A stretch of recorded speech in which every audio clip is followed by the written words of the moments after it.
बिस्मिल्लाहिर्रहमानिर्रहीम। Dear students, आज की इस वीडियो में हम class 10th chapter 12 geometrical optics इस चैप्टर के एक्सरसाइज न्यूमेरिकल प्रॉब्लम सॉल्व करने जा रहे हैं। बहुत से स्टूडेंट्स की बार बार रिक्वेस्ट आ रही है कि सर चैप्टर 12 के हमें न्यूमेरिकल समझ नहीं आ रहे, तो काइंडली इस पर वीडियो अपलोड कर दें। तो आज की इस वीडियो में हम इस चैप्टर 12 के फर्स्ट 5 न्यूमेरिकल सॉल्व करने जा रहे हैं। स्टेप बाय स्टेप चलेंगे इंशाल्लाह। ये आज के न्यूमेरिकल आपको ज़रूर समझ आएंगे, बस शर्त ये है कि आप वीडियो लास्ट तक ज़रूर देखें और चीज़ें साथ साथ नोट करते जाना है। तो फिर आपकी बुक में डियर स्टूडेंट्स 12.1 न्यूमेरिकल की स्टेटमेंट देखते हैं। 12.1 न्यूमेरिकल डियर स्टूडेंट्स 12.1 न्यूमेरिकल में कहते हैं an object 10.0 centimetre in front of a convex mirror. Convex mirror की जितनी दूरी पे एक ऑब्जेक्ट को प्लेस किया गया वो दूरी दे दी गई है। ऑब्जेक्ट डिस्टेंस यानी कि दिया हुआ है 10.0 सेंटीमीटर। उसके बाद कहता है फॉर्म्स एन इमेज बन रहा है बिहाइंड द मिरर। मिरर के बिहाइंड जितनी दूरी पे इमेज बन रहा है वो दूरी दे दी गई है, यानी कि इमेज डिस्टेंस दिया गया है 5.0 centimetre. What is the focal length of the mirror. Mirror की आपने फोकल लेंथ को फाइंड आउट करना है। तो ये थी डियर स्टूडेंट्स 12.1 न्यूमेरिकल की स्टेटमेंट। इसी स्टेटमेंट में से हम गिवन डाटा को पहले मेंशन करेंगे। तो देखें डियर स्टूडेंट्स न्यूमेरिकल 12.1 का गिवन डाटा। ऑब्जेक्ट डिस्टेंस दिया गया हमें p is equal to 10.0 centimetre, और उसके बाद डियर स्टूडेंट्स इमेज डिस्टेंस भी दिया गया q is equal to 5.0 centimetre. लेकिन यहाँ पे देखें साथ में नेगेटिव है। नेगेटिव हम खुद से यूज़ करेंगे, क्यों? क्योंकि आपके पास मिरर कौन सा यूज़ हो रहा है, कन्वेक्स मिरर, और कन्वेक्स मिरर में इमेज क्या बनता है, वर्चुअल। सही है, तो इसीलिए नेगेटिव साइन यूज़ करेंगे। To find focal length f आपने कैलकुलेट करना है। तो डियर स्टूडेंट्स मिरर फार्मूला आप पढ़ के आ रहे हैं तो उसी को यूज़ करेंगे by using mirror formula. 1/f is equal to 1/p plus 1/q equation 1 बन गई। तो यहाँ से 1/f अपनी जगह पे p की जगह 10 लिखें और q की जगह माइनस का 5 आ गया, तो माइनस प्लस के साथ मल्टीप्लाई होगा तो माइनस आ जाएगा। तो ये डायरेक्ट हमने यहाँ पे माइनस ही कर दिया। अब एलसीएम लेंगे 10 आएगा, 10 को 10 से डिवाइड करेंगे 1 रहेगा, 1 को ऊपर वाले 1 से मल्टीप्लाई तो 1 रहेगा। माइनस वैसे 5 टू द 10, 2 को 1 से मल्टीप्लाई तो 2 रहेगा। अब 1 माइनस 2 आंसर क्या आएगा, माइनस का 1, तो -1 डिवाइड बाई 10। तो अब इस दोनों को आप क्या करें, उलट कर दें, क्योंकि हमें f चाहिए ना। तो अगर दोनों साइड्स को आप उलट करेंगे तो f is equal to 10 centimetre minus 10 centimetre, ये आपके पास फोकल लेंथ आ जाएगी। तो देखिए मिरर कौन सा था, कन्वेक्स मिरर, तो इसीलिए q हमने नेगेटिव लिया और फोकल लेंथ भी क्या आई, माइनस में आई, क्योंकि पीछे आप पढ़ के आ रहे हैं q भी नेगेटिव, फोकल लेंथ भी क्या होगी, नेगेटिव। तो ये आपके पास फर्स्ट न्यूमेरिकल था 12.1, बहुत आसान न्यूमेरिकल था। अब चलते हैं डियर स्टूडेंट्स हम 12.2 की स्टेटमेंट की तरफ। 12.2 न्यूमेरिकल बहुत इंपॉर्टेंट है। कहता है एन ऑब्जेक्ट 30.0 सेंटीमीटर टॉल, यानी कि एक ऑब्जेक्ट की हाइट दी गई है, साइज दिया गया 30.0 सेंटीमीटर, इज़ लोकेटेड, यानी कि ये ऑब्जेक्ट डिस्टेंस भी दिया गया है 10.5 centimetre from a concave mirror. कुछ बुक्स में डिस्टेंस कनकेव लिखा हुआ है और कुछ में कन्वेक्स लिखा हुआ है, ठीक है। तो हम अपनी इस बुक के अकॉर्डिंग देखते हैं, यहाँ पे कनकेव लिखा हुआ है। तो concave mirror with the focal length 16.0 centimetre, focal length दी गई है 16.0 सेंटीमीटर। ए पार्ट में कह रहा है where is the image located, image कहाँ पे लोकेट कर रहा है, यानी कि एक तरह से आपने इमेज डिस्टेंस को कैलकुलेट करना है, और ये बताना चाहें तो ये भी बता सकते हैं कि इमेज कहाँ पे बन रहा है, ठीक है, उसकी पोजीशन भी मेंशन कर सकते हैं। और बी में कह रहा है हाउ हाई इज़ इट, और इमेज का साइज़ बताना है, इमेज की हाइट बतानी है, यानी कि HI कैलकुलेट करना है, इमेज की हाइट। तो ये दो चीज़ें आपने कैलकुलेट करनी है। यहाँ पे कौन सा मिरर यूज़ कर रहा है, कनकेव, और कनकेव में जो इमेज बनता है वो रियल बनता है ना, तो उसको पॉजिटिव होना चाहिए। लेकिन हमारा आंसर यहाँ पे देखें पॉजिटिव दिया हुआ है, जबकि जब हम सोल्यूशन करेंगे तो नेगेटिव आएगा। अब क्यों आता है नेगेटिव, यहाँ पे बच्चों को कन्फ्यूजन होती है। तो इंशाल्लाह आपकी ये कन्फ्यूजन हम आज दूर करेंगे, बताएंगे कि यहाँ बुक में तो पॉजिटिव है लेकिन आपका आंसर नेगेटिव में क्यों आता है, और आना भी चाहिए। सही है, क्यों? क्योंकि डियर स्टूडेंट्स किस वजह से आता है वो वजह पता होनी चाहिए। जबकि कनकेव है, कनकेव में तो आंसर पॉजिटिव होना चाहिए, जबकि आपके सोल्यूशन में नेगेटिव आएगा, तो हम उसकी वजह बताएंगे। तो डियर स्टूडेंट्स स्टार्ट करते हैं, फिर इसका पहले गिवन डाटा मेंशन करेंगे। देखें जी, हाइट ऑफ ऑब्जेक्ट, ऑब्जेक्ट की हाइट दी गई है 30 सेंटीमीटर, ऑब्जेक्ट डिस्टेंस p दिया गया 10.5 सेंटीमीटर, फोकल लेंथ 16 सेंटीमीटर दी गई है। फाइंड करना है इमेज डिस्टेंस q और इमेज की हाइट भी बतानी है। सही है यहाँ तक। अब डिस्टेंस हम इस न्यूमेरिकल को सॉल्व करने के लिए फिर से मिरर फार्मूला यूज़ करेंगे। तो मिरर फार्मूला यूज़ करते हैं 1/f = 1/p + 1/q। इक्वेशन 1 बन गई। यहाँ से q चाहिए तो 1/q अपनी जगह पे रहेगा, 1/p प्लस हो रहा है, इस साइड पे जाके माइनस हो जाएगा। ठीक है यहाँ तक। तो 1/f कितना है 16 और p कितना है 10.5। वैल्यू पुट कर दी। अब डियर स्टूडेंट्स 1/16 का आंसर क्या होगा 0.0625 और 1/10.5 का क्या होगा 0.0952। इसको आप सब्ट्रैक्ट करें, आंसर आता है 0.0327। तो नीचे 1 है तो दोनों साइड्स को उलट कर दें। तो q = 1/-0.0327 करेंगे तो आंसर आएगा -30.54 सेंटीमीटर। तो देखें आपके q का आंसर क्या आ रहा है, नेगेटिव में आ रहा है, नेगेटिव में। जबकि कॉनकेव मिरर है तो आंसर को तो बुक के अकॉर्डिंग प्लस होना चाहिए।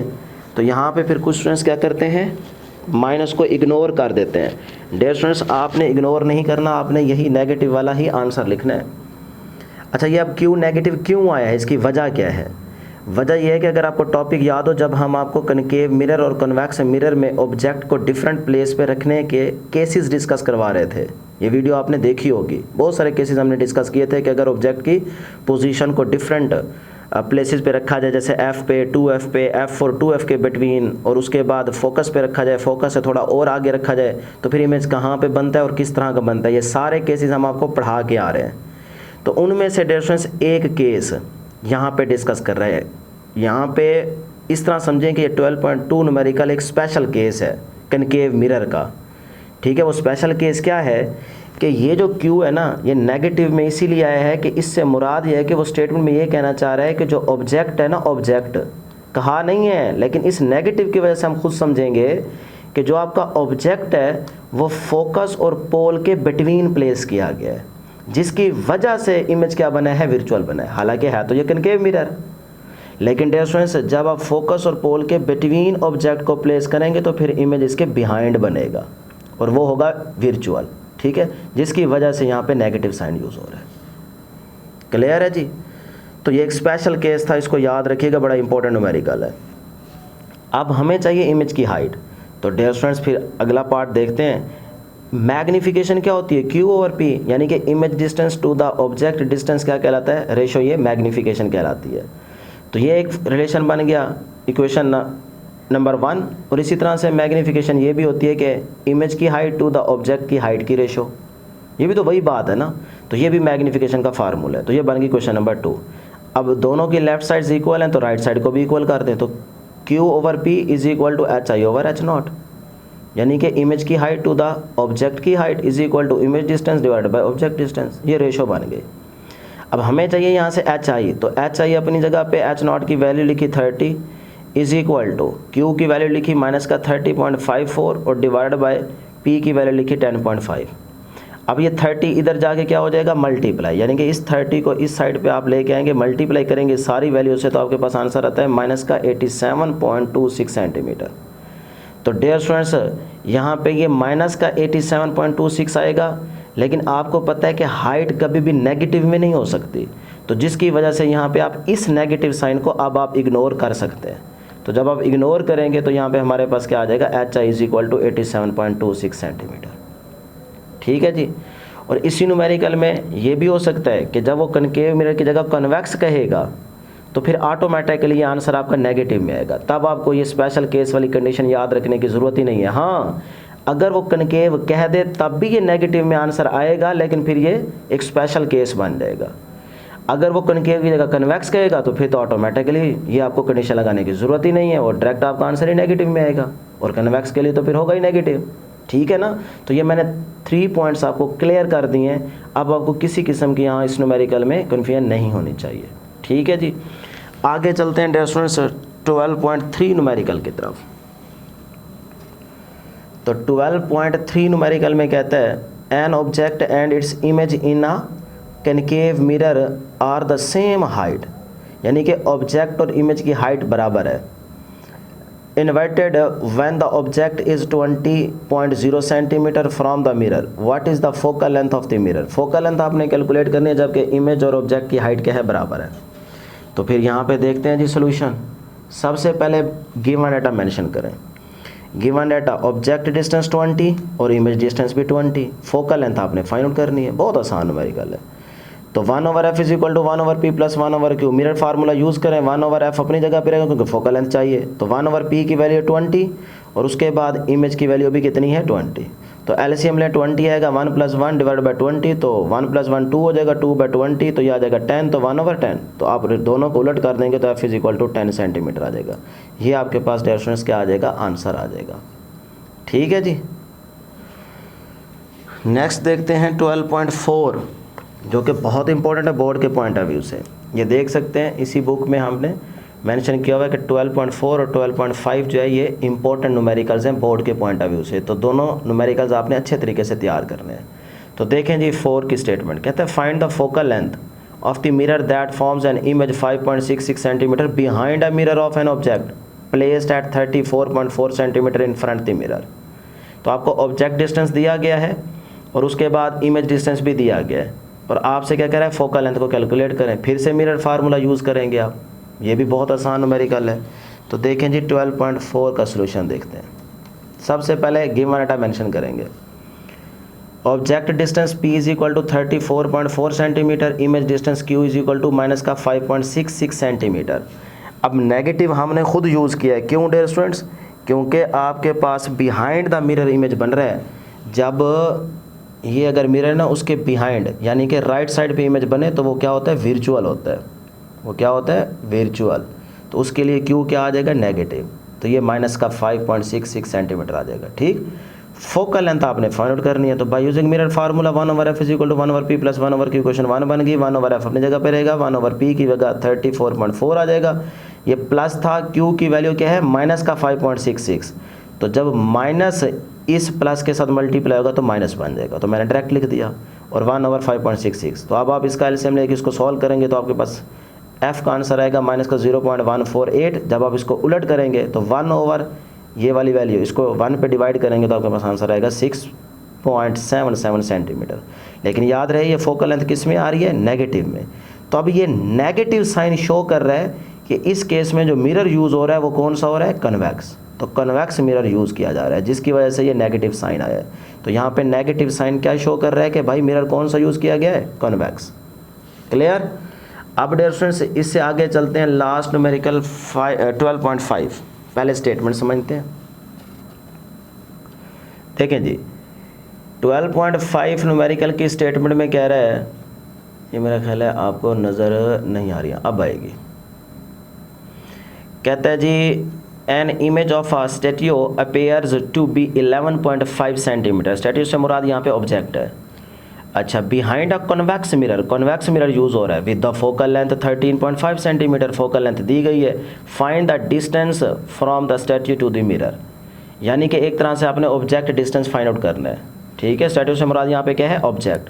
तो ऑब्जेक्ट डिस्टेंस आपने फाइंड करना है, जबकि आपको इमेज डिस्टेंस दिया गया है 11.5 सेंटीमीटर और फोकल लेंथ दी गई है 13.5 सेंटीमीटर।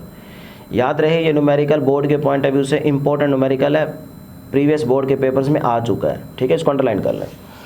अब डिस्टेंस यहाँ पे देखते हैं given data. Image distance q is equal to 11.5 था, लेकिन याद रहे मिरर कौन सा था, आपको भी बताया कॉन्वेक्स मिरर। कौन सा मिरर यूज़ हो रहा था जी, कॉन्वेक्स। तो कॉन्वेक्स मिरर में वर्चुअल इमेज बनता है, तो q क्या आ जाएगा, माइनस। तो यहाँ पे माइनस में 11.5 सेंटीमीटर वैल्यू लिखी जाएगी। उसके बाद focal length f is equal to 13.5 centimetre, object distance आपने फाइंड करना है फिर से using mirror formula 1/f is equal to 1/p plus 1/q, equation 1 बन गई। 1/p हमें चाहिए, तो 1/p अपनी जगह पे रहेगा, ये 1/q प्लस का है, इस साइड पे जाके माइनस का हो जाएगा। सही, अब ये फार्मूला बन गया। तो 1/p की जगह वैल्यू लिखे, नहीं सॉरी p की जगह वैल्यू नहीं लिखनी, p तो हमें चाहिए। अब आप ऐसा करें कि ये 1/p अपनी जगह पे रहेगा, 1/f, f की जगह ये वैल्यू लिख दी 13.5 और ये माइनस अपनी जगह पे, लेकिन q के साथ माइनस है तो माइनस माइनस क्या हो जाएगा, प्लस। तो मैंने यहाँ पे प्लस कर दिया और q की वैल्यू आ गई 11.5। ठीक है, यहाँ तक माइनस माइनस प्लस हो जाएगा। अब डियर स्टूडेंट्स 1/p वैसे तो इसको अगर आप सॉल्व करेंगे तो ये आएगा 25/155.5।